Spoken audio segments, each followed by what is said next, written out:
Hello and welcome. I am Spicy Salsa, and this is my channel. This is where we keep it extra spicy around here. Coke vs. Pepsi, iOS vs. Android, Flat Earth vs. reality. By the way, the Earth is a sphere. Marvel vs. DC. Let me state the obvious. These teams have winners and losers, and Marvel, as it relates to films, have been kicking DC's ass up and down the block. Avengers Endgame was such an amazing experience. That was due to the total number of years it took to build up and condition the audiences to get excited for the next Marvel film.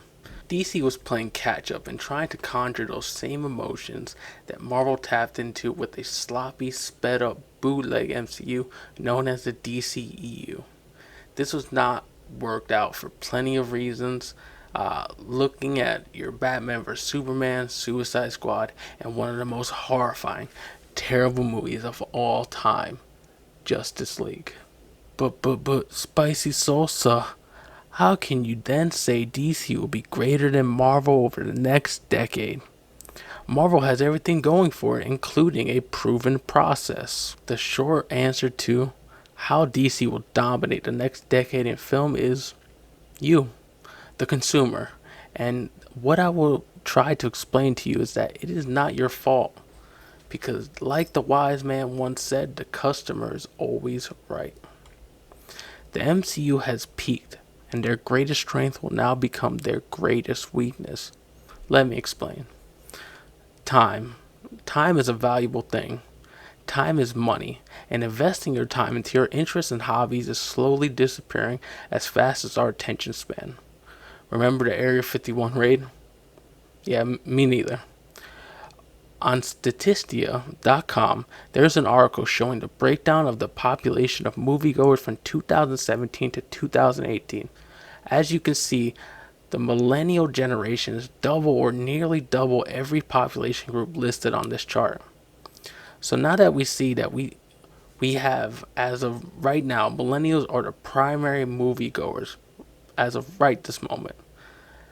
Let's take a look at time in this aspect. An article on Business Insider titled "Millennials have been called the brokest and the richest generation," and experts say both of those are true, states the following. While millennials have benefited from a 67% rise in wages since 1970, according to the research by Student Loan Hero, this increase hasn't kept up with inflating living costs. Costs for child care, health care, and entertainment have risen, and rent, home prices, and college tuition have all increased faster than incomes in the U.S., the organization found. End quote.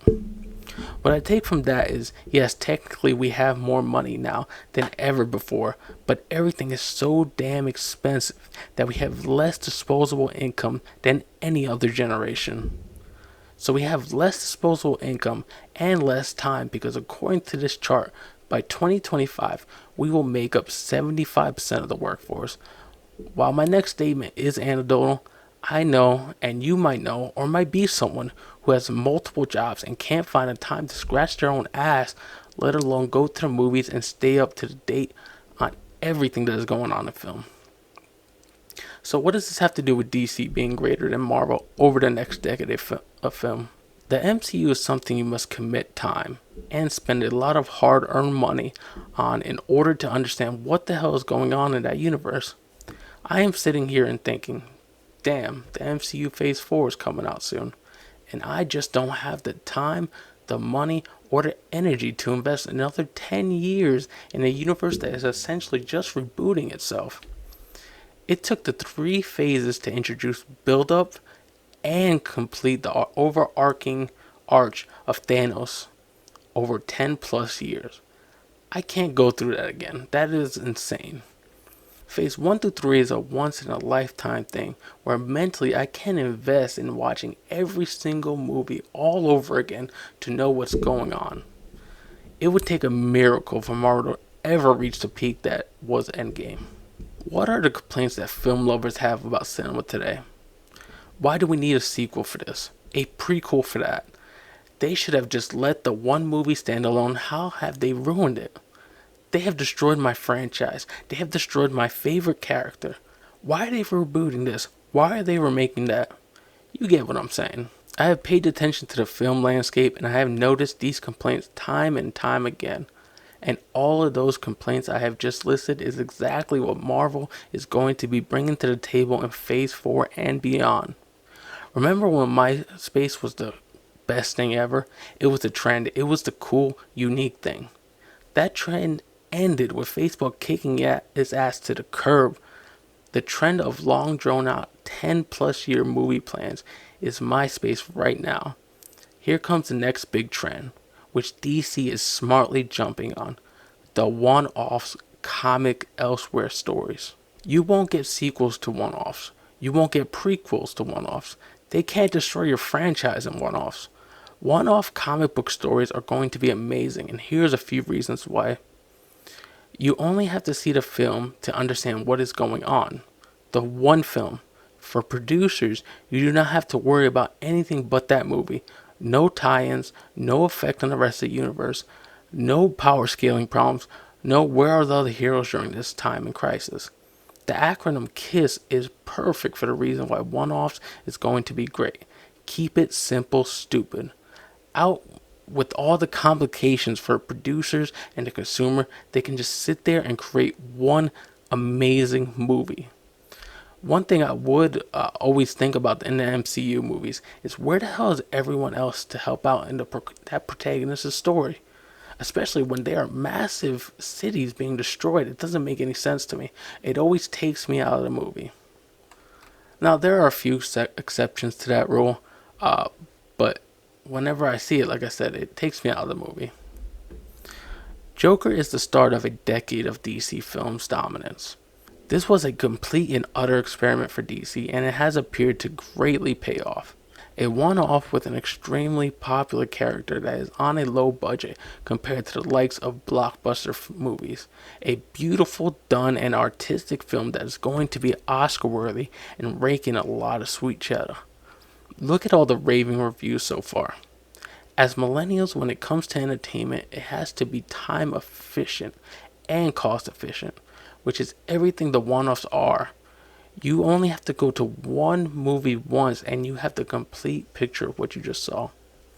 Puzzles were really popular with the older generation, but we do not have the time or the attention span to be completing 10 plus years of puzzles in our generation. Joker will be a one-stop shop, and I cannot stress how important that is today and going forward for our generation and the next. We get the satisfaction right away with no delays and one-offs, and that's what millennials are known for. We want instant gratification. Now, I'm not saying in all of this that the MCU would just fall off a cliff, but times are changing, and I wouldn't be shocked at all to see the box office numbers taking a hit over the next decade with big budget films. DC will be winning the box office over the next decade with smaller budget and tighter films. I just hope DC is smart enough to keep the one-offs coming at least once or twice a year, because I have the time to invest in 1 or 2 movies rather than 400 movies. It's a crazy thought to think that Marvel would be playing catch up to DC. Or is it? Do you agree or disagree with me? I really want to know what you guys think on this subject, so please leave comments below and let me know. I want to talk to you guys and find out your thoughts. This is Spicy Salsa. Peace. Thank you for enjoying the Triple S Squad production. Now please like, subscribe, and hit the notification bell if you enjoy my content and want to see more future videos. Thank you. Peace out.